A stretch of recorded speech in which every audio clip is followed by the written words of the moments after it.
The Epstein family. The Epstein family, his brother in particular, who he drew, his own independent conclusions relative to what he was seeing before his eyes.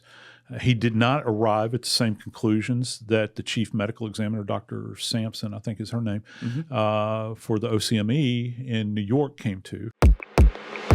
But we do have to talk about the guy who never dies, apparently. Oh, my gosh. Jeffrey Epstein.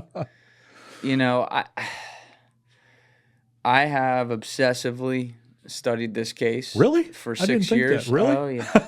Oh, yeah. Gotta say it. And, like everyone else out there, I run into the same unanswered questions that many of us have. But something about the past couple weeks has made me particularly sick just at how much, especially for this administration, what a left turn it's taken with just like veering off the road into the, Trump's literally like, this is a boring, he said things like, this is a boring case. I don't know why anyone cares. It was invented by Obama, which is the funniest thing I think not funny, the stupidest thing that he's said, and that's really saying something.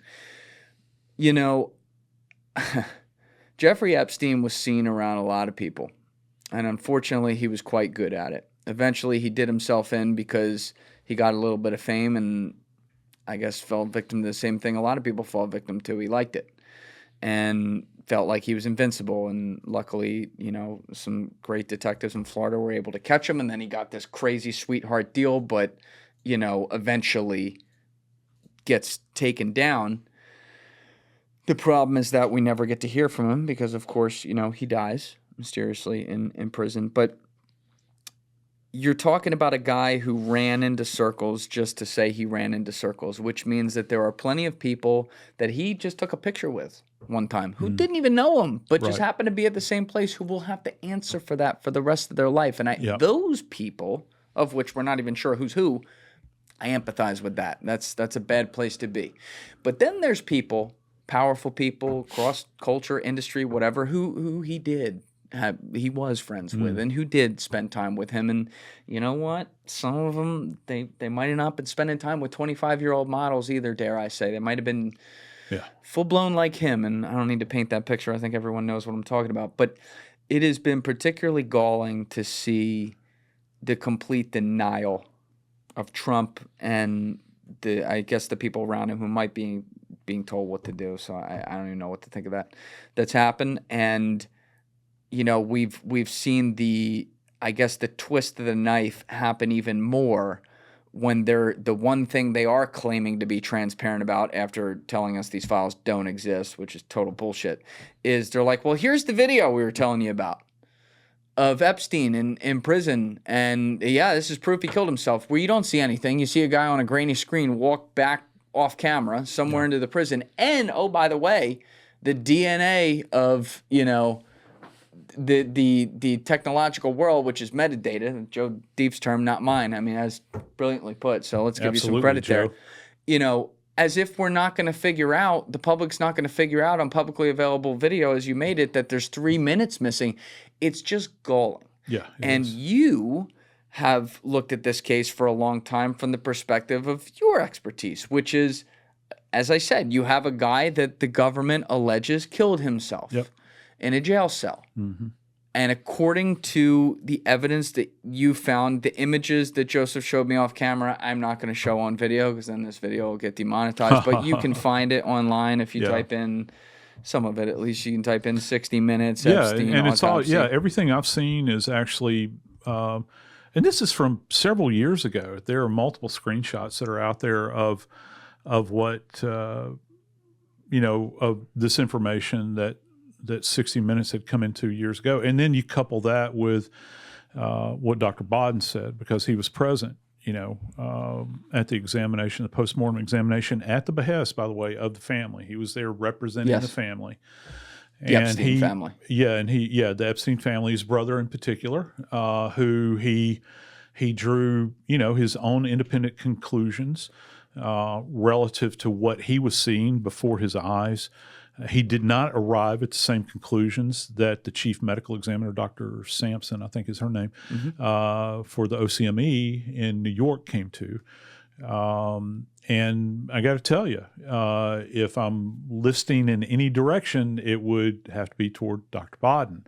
And I've said this before, I'll say it again. When you begin to think about the method in which that he utilized in order to take his own life, I think the biggest question I have, because I've worked cases inside of jails before. Okay, I mean, it happens. You go in there; it's a horrible environment to have to work a case in, and that's only provided that the body is still there. Okay, many times if they get to the body or the person soon enough, they'll roll them out. They'll run a code on them and take them to the local hospital. They did that in Epstein's case, though. He was obviously dead at the time they removed him from that cell. You know, he's cyanotic. He's cold to touch. You know, I don't think that there was much there to save. But because, again, here's that word, contextualizing, because the body is out of the cell by the time the OCME investigators get there and take pictures of it. All they're left with is this human pigsty of a place that he was living in. I got to tell you, one of the things that shocked me, even more so than probably what Bodden had said in the injuries, I couldn't get over how filthy this place was. And I'm by far not the most fastidious person, all right? I don't make my bed every morning. You know, I'm just not one of those people. But when you see the cell, it looked like a tornado had gone through there. There are ripped up bits of cloth, sheets, clothing. There's pill bottles displayed up on the empty top rack where there's no. It's a bunk bed, and then there's no mattress up there, but there are pill bottles up there. There's a CPAP machine in the cell itself. It's just filthy and disordered. I mean, really dirty. You know, you always have this vision, I think, almost like Shawshank maybe, that if they come by to check the cell, things are going to be ordered because, you know, the order in a physical environment is kind of indicative of what's going on inside your brain. Mm-hmm. And if this is any indication, this guy looked like he was living like a madman. I mean, everything was ripped to shreds in there. And no, I don't believe that this was like an effort on the part of the team that came in to try to resuscitate him. They did get him intubated, which means they put a tube down his throat. I saw that image from the hospital. But one of the most striking things is that he has got a ligature mark, or what appears to be a ligature mark on his neck.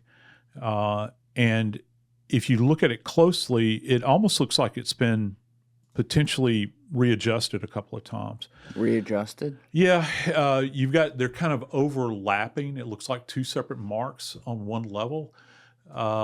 It's dried, abraded, which is what you might expect to see with a ligature, where it rubs down to that layer of skin so that it's not like a scab, but you can tell that the top layer of the epidermis has been affected so that the dermis itself is beginning to dry out. It's got a yellowed appearance to it, kind of red, a bit inflamed. He's cyanotic, which means from the mark of the ligature up, he looks like an eggplant. He's purple, okay, which is oxygen deprivation, which you can get either with hanging or you can get with manual strangulation. The problem with his case is that this ligature mark that he has, and I plead with everybody, please go look at this image. You don't have to believe me, you know, call me a liar, I don't care, is inferior to his hyoid bone. Now, hyoid bone is the key here. The hyoid exists way up in your neck. If you'll find your Adam's apple right here, and you go superior to it about an inch, your hyoid sits right about here. It's some people will say it's pathologists say it's a bird-like structure. It looks like a horseshoe to me. Mm. It's got 2 greater horns and 2 lesser horns. It's the only non-articulating bone in the human body. That means it doesn't communicate with any other bony structure in the body.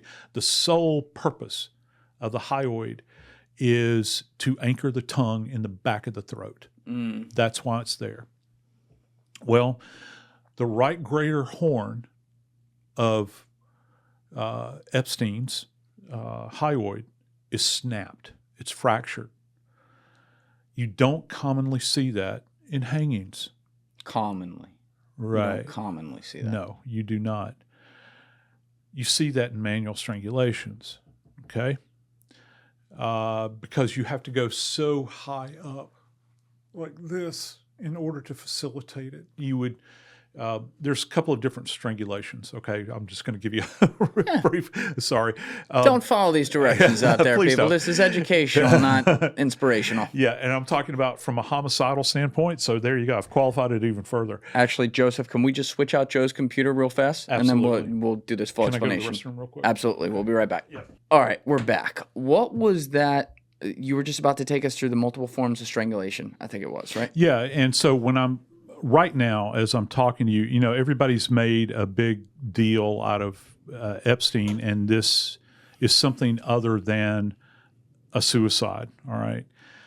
And you take the idea that the fractured hyoid, again, I reference this thing is way, way up in the neck. It's not something that you commonly see with a hanging. As a matter of fact, before I tell you about the two forms I'm going to talk about. Do you know the only time I have ever seen a non-hanging, or let me rephrase that, start over, strike that.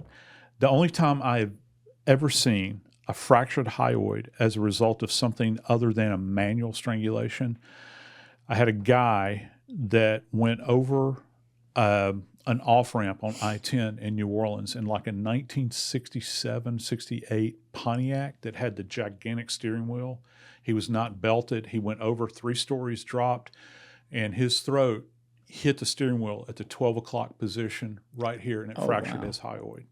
Every other one I've ever seen has been as a result of a manual strangulation. And it's one of the things that it's one of the first things that we look for at autopsy, because when you reflect the neck, and the way this happens, just so you understand, the tongue's coming out. So we cut through the bottom floor of the soft palate, and after we have the skin reflected, we trim this out and then pull down like this.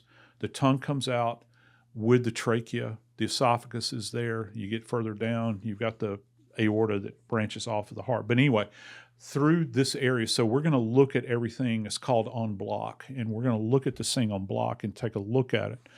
And up in this region, one of the things that we'll see is if it is fractured, you'll see a little focal area of hemorrhage right here in the soft tissue. The other thing you're going to see are going to be what are referred to as strap muscle hemorrhages, these muscles that kind of lie over your neck. They're kind of banded like that. And you look for hemorrhage in there, and that's direct pressure that's being applied. So with that framework in place, with manual strangulation, most of the time you're either talking about a C-clamp, which is right here, okay, where you literally grab the larynx and you squeeze, okay? That has a real, as you can imagine, cartilaginous bodies in here. You've got this crushing effect that takes place. And you're not just compromising the airway, you're actually crushing the larynx at the same time. The other thing that we see are called throttlings. Throttlings are classic like movie. Like you see this, you can either do it anteriorly where you're coming at the individuals like this, or like some creepy 1930s monster movie, they come up from behind and squeeze like that. That way you get really high up on the neck. Nooses, most of the time, are very low when an individual is supported like this. And the primary weight of the body is supported in this one focal area, where it kind of dips down and the individual hangs there. Mm-hmm. And you can have either suspended hangings, partially suspended hangings. And suspended hanging is specifically what it says. A person is tied off. You have a hard point. The ligature is tied off, noose is put on the neck, and the individual will be suspended, hanging in the air, like this, and they'll asphyxiate that way. You can actually have people that will sit down on the floor, and I've had many of these that will sit down on the floor with a ligature around their neck. They don't make any effort to get it off their neck.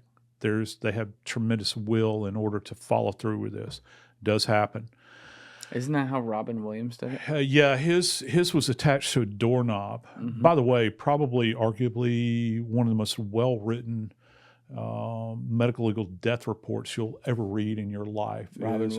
Oh, yeah. Go to autopsies.org, I think is the name of it. Very well written. The investigator did it is a textbook example of how you should write a report. Thank you guys for checking out this clip. If you haven't already subscribed, please subscribe and hit the like button on this video. It is a huge, huge help. And if you'd like to check out this clip's full podcast episode, that link is in the description below or right here. And finally, you can follow me on Instagram and X by using the links in my description below.